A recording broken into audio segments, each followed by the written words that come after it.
Halo teman-teman, kami dari kelompok 7 yang terdiri dari saya Kristina Siska Zega, yang kedua Novi Simanulang, dan yang ketiga Putri Siombing akan menjelaskan materi tentang perkembangan moral. Di dalam kehidupan bermasyarakat, arti nilai sebuah moral sangatlah penting.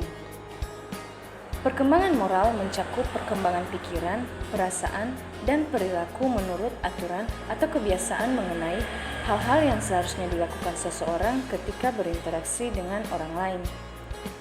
Seseorang telah mengalami perkembangan moral apabila ia memperlihatkan adanya perilaku yang sesuai dengan aturan-aturan yang berlaku dalam masyarakat. Dengan kata lain, perkembangan moral berkorelasi dengan kemampuan penyesuaian diri sendiri. Nah, konsep moral ini sudah dapat dibentuk sejak masa anak-anak, yaitu kurang lebih awal dari usia 2 tahun. Perkembangan moral seseorang sejalan dengan perkembangan kognitifnya. Semakin bertambah tingkat pengetahuan, semakin banyak pula tuntutan nilai-nilai moral kepadanya. Perkembangan moral sangat dipengaruhi oleh lingkungan. Moral yang positif akan berdampak baik untuk kedepannya, dan begitu juga sebaliknya. Jika anak sejak kecil hanya menerima moral yang negatif, maka anak akan berkembang tidak sesuai dengan yang diharapkan oleh orang tuanya. Faktor yang mempengaruhi perkembangan moral ada 5. Yang pertama, pendidikan watak atau karakter. Pendidikan karakter memiliki hubungan yang erat kaitannya dengan pendidikan moral, karena memiliki tujuan yang sama untuk membentuk penyempurnaan diri individu secara terus-menerus dan melatih kemampuan diri demi menuju ke arah hidup yang lebih baik. Yang kedua, pendidikan etika. Pendidikan etika sangat mempengaruhi dari perkembangan moral individu, karena etika mencakup analisis dan penerapan konsep seperti baik, buruk, salah, benar, dan tanggung jawab individu. Dan dapat diketahui, etika dan moral sangat memiliki hubungan yang erat. Pendidikan etika ini dapat dinilai dari cara berbicara, sopan santun, dan juga cara menghargai orang lain.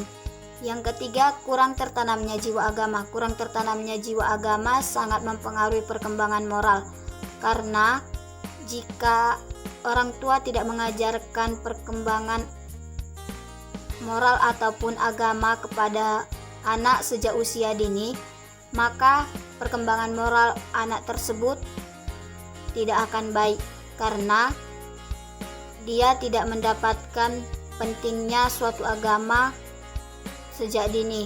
Yang keempat, keadaan masyarakat yang kurang stabil. Keadaan masyarakat yang kurang stabil sangat mempengaruhi perkembangan moral, seperti keadaan situasi lingkungan, konteks hidup, atau kepribadian seorang dalam konteks sosial, dan biasanya dilihat dari cara berinteraksi dengan lingkungan sekitar dalam bermasyarakat. Biasanya hal ini akan membuktikan bahwa peran orang tua sangat penting terhadap perkembangan moral daripada anak. Yang kelima, suasana keluarga yang tidak harmonis. Suasana keluarga yang tidak harmonis sangat mempengaruhi perkembangan moral anak, apalagi untuk psikologi anak. Biasanya dari keadaan tersebut atau suasana keluarga yang tidak harmonis, seorang anak akan memiliki jiwa yang sedikit kasar, dan juga anak akan kehilangan figur teladannya, dan anak akan menjadi pendiam. Ada 3 tingkatan perkembangan moral. Yang pertama yaitu tingkat prakonvensional. Pada tingkat ini, seseorang menilai perihal yang baik dan buruk berdasarkan faktor-faktor di luar dirinya, seperti hubungan sebab akibat, ganjaran, dan hukuman, serta yang menyenangkan dan tidak menyenangkan. Level ini dibagi menjadi 2 tahap, yaitu tahap orientasi hukuman dan kepatuhan, serta tahap orientasi minat pribadi. Yang kedua yaitu tingkat konvensional. Pada tingkat ini, seseorang mulai menyesuaikan sikapnya dengan harapan orang-orang tertentu atau dengan tertib sosial yang berlaku dalam masyarakat. Ia mulai keluar dari sikap egois yang mementingkan diri sendiri dan mulai melihat kebahagiaan dan kenyamanan orang lain sebagai sesuatu yang patut diperjuangkan. Di sini, seseorang juga mulai menaruh orientasi pada tertib sosial atau norma-norma yang berlaku di dalam masyarakat. Level ini dibagi ke dalam 2 tahap, yaitu orientasi anak baik serta orientasi hukum dan ketertiban.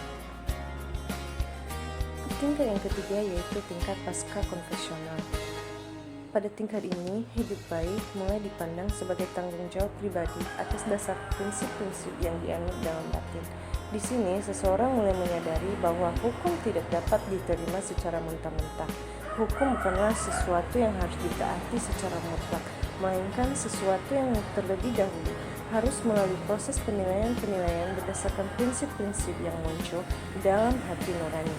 Level ini dibagi menjadi 2 tahap, yaitu kontrak sosial egalistis dan prinsip etika universal.